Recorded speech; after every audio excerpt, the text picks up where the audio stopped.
Hi, I'm Irma, the Education USA advisor. Be sure to watch all the Education USA podcasts because you will get many insightful information from our expert speakers. Halo semua, selamat datang di episode kedua podcast Education USA Samarinda featuring UMKT, tempat kita membahas peluang pendidikan ke Amerika Serikat. Saya Sabrina, hari ini kita akan membahas tentang beasiswa yang paling bergengsi bagi pendidik di Indonesia, yaitu Fulbright DAI. Hari ini pun kita juga kedatangan tamu istimewa nih teman-teman. Beliau adalah penerima beasiswa Fulbright DAI yang akan berbagi tentang tips dan pengalaman untuk persiapan keberangkatan di Amerika Serikat. Miss Tita. Halo semuanya. Selamat datang Miss Tita. Mungkin boleh perkenalan diri dulu. Oke, perkenalkan semuanya, nama saya Miss Tita. Saya seorang guru di SA Cipta Harapan School dan saat ini kebetulan melayani juga sebagai kepala sekolah di SMA. Dan lebih lagi karena saya mendaftarnya tahun lalu ya, dan proses pendaftaran itu 1 tahun, jadi mungkin akan berangkat di tahun ini, di per Agustus 2025. Oke, mungkin bisa dijelaskan dulu nih Kak, apa sih beasiswa Fulbright DAI itu? Oke, jadi beasiswa Fulbright DAI ini adalah beasiswa yang benar-benar fokus untuk para pendidik, educator seperti itu. Jadi untuk Bapak Ibu guru di luar sana yang mengajar SD, SMP, SMA, ataupun mungkin staf administrasi di sekolah sangat terbuka untuk bisa mendaftar di beasiswa Fulbright DAI ini, seperti itu. Oke. Miss Tita pertama kali menemukan program ini tuh di mana sih Kak? Apakah mencari sendiri atau dari teman? Oke, jadi pertama banget saya dapat informasi ini dari salah satu alumni juga. Beliau itu adalah lulusan beasiswa di USA, tapi memang di program lain seperti itu. Dan beliau mendapatkan informasi ini dari ikatan alumni, share ke saya. Lalu pas banget di Kalimantan Timur, di Samarinda itu ada salah satu alumni juga sama persis di program Fulbright DAI ini, dan beliau mengadakan sesi info session untuk semua guru-guru di Samarinda. Jadi saya ikut waktu itu di acara beliau gitu untuk mendapatkan detail tentang informasi beasiswa ini. Dari banyaknya beasiswa yang ada di Amerika Serikat nih Kak, kenapa Kakak milih beasiswa Fulbright DAI? Apa sih yang bikin Kakak tertarik itu? Oke, pertama pertanyaannya menarik. Jadi kenapa Fulbright itu pertama ya? Fulbright karena Fulbright itu salah satu beasiswa paling bergengsi ya yang kita tahu, dan alumni Fulbright ini benar-benar memberikan feedback yang sangat baik ketika mereka kembali ke Indonesia. Itu yang pertama. Kedua, kenapa spesifik ke Fulbright DAI? Karena Fulbright DAI ini seperti yang saya bilang di awal itu fokus kepada guru-guru, jadi relevan ya sama pekerjaan saya saat ini. Nanti di sana saya bisa belajar selama 1 semester di salah satu kampus di USA. Setelah itu saya juga bisa ikut program professional development-nya. Saya bisa ikut juga untuk terjun langsung observasi dan juga menjadi asisten guru di salah satu sekolah di USA seperti itu. Gimana sih Kak cara daftarnya ini? Daftar beasiswanya ini? Oke. Jadi untuk daftar beasiswa ini tentunya pertama Bapak Ibu guru juga benar-benar harus memenuhi syarat-syarat ya. Syarat paling utamanya yaitu menjadi seorang educator gitu di tingkat SD sampai SMA. Lalu juga nanti akan ada application form, itu bisa diisi secara online maupun onsite, dan di dalam situ Bapak Ibu guru perlu menjawab pertanyaan-pertanyaan esainya. Lalu dibutuhkan juga sertifikat TOEFL atau mungkin IELTS yang ada syarat minimumnya. Nanti Bapak Ibu guru juga boleh lihat langsung di website Aminef. Selanjutnya juga harus ada surat izin kalau saya dari yayasan sekolah ya, karena saya bukan pegawai negeri sipil, jadi memang dari yayasan. Dan yang terakhir yang paling penting, yang gak kalah penting adalah surat rekomendasi dari salah satu pendidik yang cukup signifikan di dunia pendidikan. Seperti itu. Dalam pengaplikasiannya ini Kak, kira-kira ada kendala nggak ya? Dan gimana nih kalau misalnya ada, gimana cara Kakak mengatasinya? Oke, kalau ditanya kendala tuh pasti ada ya.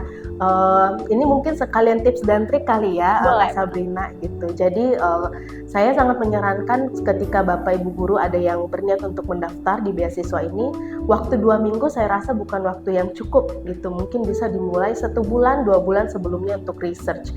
Kenapa? Karena kendala yang saya alami adalah saat memenuhi persyaratan-persyaratan itu gitu. Karena bukan hanya dari saya butuh beberapa rekomendasi dari orang lain gitu. Selain itu juga esai. Pengisian esai ini benar-benar sangat saya mengalami banyak tantangan ya, karena benar-benar harus menjawab sesuai dengan passion saya, sesuai dengan yang saya alami, tapi di sisi lain juga sangat menarik untuk orang-orang membacakan ini sejalur dengan tujuan program ini, seperti itu. Jadi esai bukan hanya menjual, tapi apakah kita menjawab kebutuhan dari program ini atau tidak, seperti itu. Biasanya ada pertanyaan yang sangat ditanyakan oleh orang-orang ya Kak. Sebenarnya biaya ini ditanggung oleh oleh programnya ini semua atau ada biaya yang perlu disiapkan sendiri? Masalah beasiswa ini benar-benar semuanya fully funded gitu. Bahkan dari ketika saya masih proses seleksi, interview dan juga tes TOEFL ke Jakarta, itu semua biaya hotel, tiket pesawat ditanggung oleh Fulbright sendiri. Bahkan nanti ketika pembuatan visa, saya harus ke Jakarta pun mereka semuanya sudah full di fund oleh Fulbright sendiri, seperti itu. Jadi fully funded ya Bapak Ibu. Kira-kira nih Kak, apa tantangan terbesar dalam persiapannya? Tantangan terbesar dalam persiapannya tentunya pertama waktu gitu. Waktu, yang kedua balik lagi ada persyaratan yang benar-benar butuh bantuan orang lain, kita nggak bisa sendiri. Dan itu kita nggak bisa ngejar-ngejar orang lain ya untuk bantu. Makanya saya bilang disarankan tidak melakukan pengisian aplikasi ini dalam waktu 2 atau 1 minggu saja gitu. Jadi tantangan terbesarnya memang masalah waktu. Yang kedua, ini kan masalah track record Bapak Ibu ya selama bekerja sebagai guru. Jadi memang bukan hanya hasil di bulan itu saja, tapi ini masalah bagaimana Bapak Ibu guru selama menjalani profesi sudah benar-benar menghidupi passionnya, sudah memberi dampakkah untuk sekitarnya, karena itu nanti yang benar-benar Bapak Ibu akan tuangkan dalam esai seperti itu. Jadi benar-benar long life progress, bukan hanya progress di detik itu. Mungkin Kakak ada tips sukses dan strategi yang lebih spesifik bagi mereka yang ingin mendaftar ke beasiswa ini? Kalau tips sukses mungkin karena persyaratannya banyak. Pertama lah dari segi tes TOEFL atau IELTS. Itu kalau memang ada Bapak Ibu guru yang sudah berniat mendaftar, tes TOEFL IELTS-nya boleh udah mulai ikut per sekarang ini gitu. Karena itu kan sertifikatnya berlaku dalam jangka waktu yang lama ya. Jadi Bapak Ibu punya waktu untuk mengulang-ulang sampai memenuhi syarat tertentu.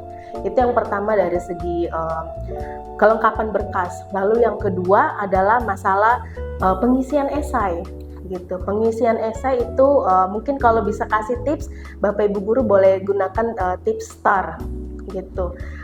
Beritahu apa situasi yang terjadi yang Bapak Ibu pernah alami, lalu task, apa tugas yang Bapak Ibu setelah kerjakan, ya harus kerjakan, dan A itu action, bagaimana Bapak Ibu benar-benar mengambil tindakan ketika kejadian itu terjadi, dan terakhir itu R, result.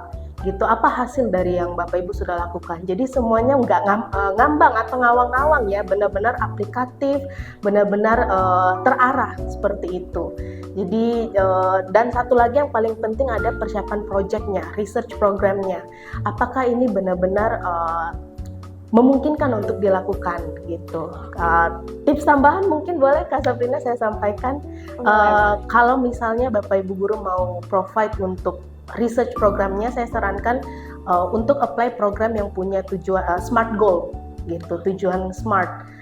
S specific, M measurable, A achievable gitu, yang saya bilang tadi jangan ngawang-ngawang. Lalu R itu rebound, dan terakhir itu time bounding. Apakah dalam jangka waktu tertentu bisa nggak tercapai gitu. Jangan sampai dalam 5-10 tahun belum bisa tercapai, nanti dampaknya ke komunitas itu belum bisa dirasakan seperti itu. Oke, last but not least, bisa nggak Kak berikan kalimat motivasi bagi mereka yang pengen mendaftar sama beasiswa ini? Oke. Kalimat motivasi mungkin adalah kalau Bapak Ibu mau mulai untuk sesuatu, rasa takut pasti ada gitu, tapi kalau bukan sekarang, kapan lagi?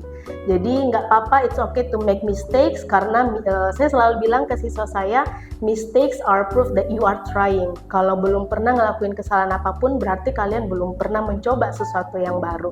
Jadi kalau mau belajar ke luar negeri, nggak apa-apa, cari motivasinya, temukan orang-orang atau mentor di sekitar, lalu berani untuk mengambil sesuatu walaupun itu akan fail. Pasti ada kemungkinan untuk fail gitu, tapi kan itu free ya, mencoba itu free. Jadi go ahead Bapak Ibu, untuk semua penonton, jadi jangan sampai takut untuk membuat kesalahan, because mistakes are proof that you are trying. Obrolan yang sangat inspiratif ya teman-teman. Thank you Miss Tita atas sharingnya. Semoga bisa memotivasi teman-teman yang mau daftar beasiswa ini. Jangan lupa subscribe agar nggak ketinggalan episode selanjutnya teman-teman. Sampai jumpa di episode selanjutnya. Bye! How was that? Very insightful, right? Okay, if you would like to know more information, visit Education USA Center in your city or book advising session at Calendly and follow our Instagram at Education USA Indonesia. See you!